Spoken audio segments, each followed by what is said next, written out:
Melihat kedua pria itu tumbuh dewasa dan tidak berbicara, Ariston, Dewa Perang, menjadi cemas dan melemparkan pukulan. Apakah kamu sedang terburu-buru? Apa yang dikatakan Dewa Perang, itulah yang harus dimiliki oleh Dewa Penempaan. Hanya untuk melihat siapa di antara kalian yang dapat memanfaatkan kesempatan ini. Aku tidak takut untuk memberitahumu. Di bawah tangan kakakku, seorang lelaki tua yang akan memasuki bumi dapat diremajakan dan dapat memperoleh kemampuan yang aku iri. Ini adalah kuil Tuan Cahaya saudaraku. Jika ada Dewa Penempaan di dunia ini, maka kuil Tuan Cahaya saudaraku adalah satu-satunya tanah tempat Dewa Penempaan lahir.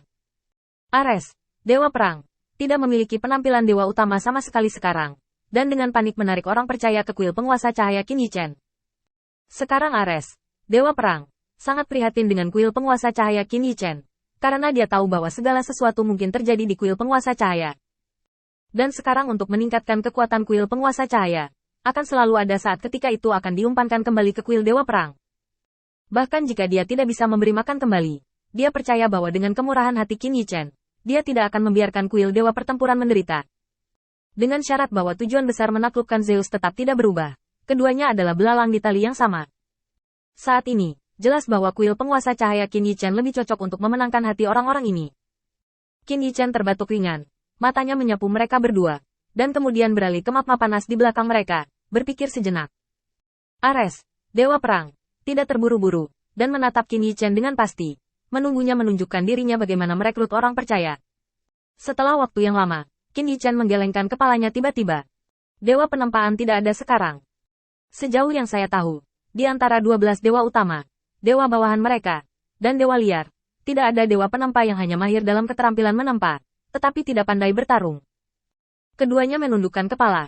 Dewa Penempaan tidak ada, seperti yang mereka bayangkan. Dewa Penempaan hanyalah kebohongan yang indah. Terima kasih Lord of Light karena memberitahuku. Aku secara alami akan mengerti bahwa pemikiran ini salah. Qin Yichen dengan ringan mengangkat kepalanya untuk melihat puncak kota, sudut mulutnya sedikit terangkat. Memang benar tidak ada Dewa Penempaan hari ini, tetapi saya percaya bahwa saya akan dapat melihat Dewa Penempaan dalam waktu singkat. Dia tidak ada sekarang, itu tidak berarti dia tidak ada di masa depan. Di tubuhmu, aku melihat peluang untuk kemunculan Dewa Penempaan. Selama kamu melanjutkan dengan teguh, beberapa dari kamu pasti memiliki reputasi seperti itu. Aku menunggu kamu memberiku kejutan seperti itu. Setelah berbicara dengan tenang, Qin Yichen memiliki senyum tipis di wajahnya, dan wajahnya jelas penuh harapan. Ares, Dewa Perang, menggaruk kepalanya. Aku tidak tahu tentang penempaan.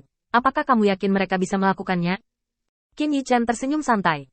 Mereka yang memiliki cahaya di dalam hatinya adalah cahayanya sendiri. Jadi mengapa mereka harus mencari cahaya orang lain? Saya melihat bayangan Dewa Penempaan pada orang-orang ini. Bagaimana jika tidak ada Dewa Penempaan? Biarkan mereka mencoba yang terbaik untuk menciptakan Dewa Penempaan. Ini tidak lebih menarik daripada menyaksikan dewa-dewa liar itu peduli dengan status mereka, bukan? Kata-kata Qin Yichen membuat mereka berdua tercengang. Terutama suara tegas dan percaya diri Qin Yichen memberi mereka kepercayaan diri yang besar. Apakah mereka percaya atau tidak akan disebutkan untuk saat ini. Bahkan Lord of Light percaya bahwa mereka bisa melakukannya. Apa alasan mereka untuk tidak mempercayainya? Keduanya berlutut di tanah dengan bunyi gedebuk. Aku pasti akan melakukan yang terbaik untuk memenuhi harapan yang tinggi dari Lord of Light. Qin Yichen tersenyum ringan. Ya, aku akan membuat kesepakatan denganmu. Beri aku 100 pandai besi paling kuat di sini, dan aku akan membawa mereka ke Olympus. Salah satunya adalah memberimu kesempatan untuk melihat Tuhan, dan yang lainnya adalah membawa mereka ke Olympus. Di tempat suci Tuan Cahayaku. Lebih mudah bagi saya untuk memberikan beberapa pengalaman menempa, dan alasan ketiga adalah karena pertempuran akan pecah di Olympus, dan Anda memiliki lebih banyak peluang untuk ditempa. Mengajar 100 orang ini adalah hadiahku karena mempekerjakan mereka. Bagaimana menurutmu?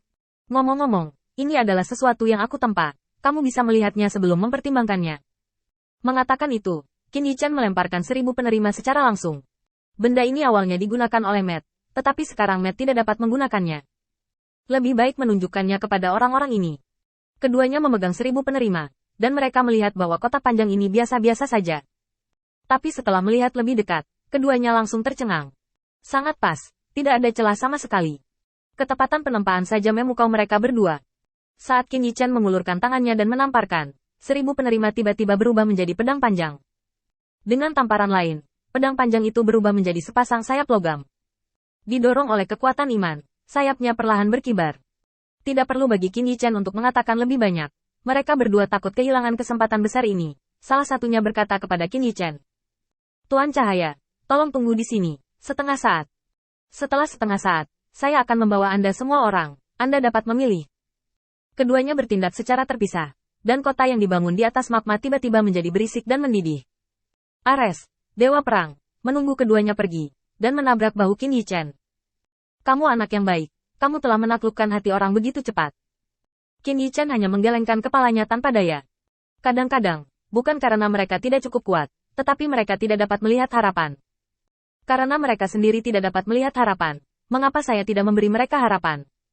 Ares, Dewa Perang, menatap Qin Yichen untuk waktu yang lama dengan senyum jahat. Itu benar, saudaraku, aku percaya apa yang kamu katakan. Ngomong-ngomong, apakah kamu memiliki posisi bernama di kuil penguasa cahaya? Tinggalkan satu untukku.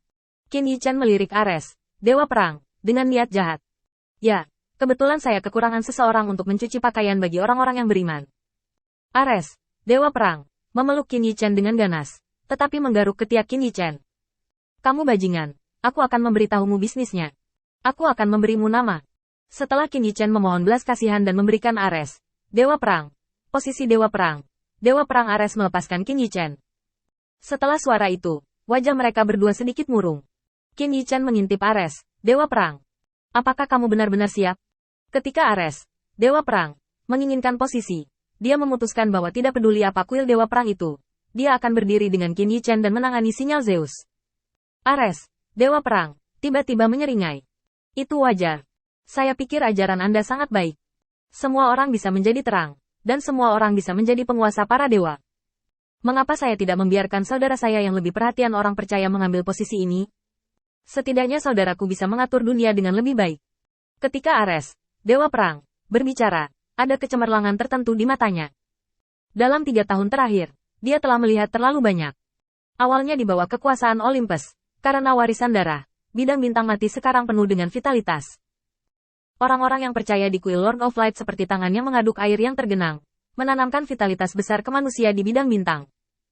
Dalam 3 tahun, orang-orang tak bernyawa itu tidak ada lagi, digantikan oleh mereka yang penuh harapan dan bekerja keras untuk masa depan, para penganut Lord of Light.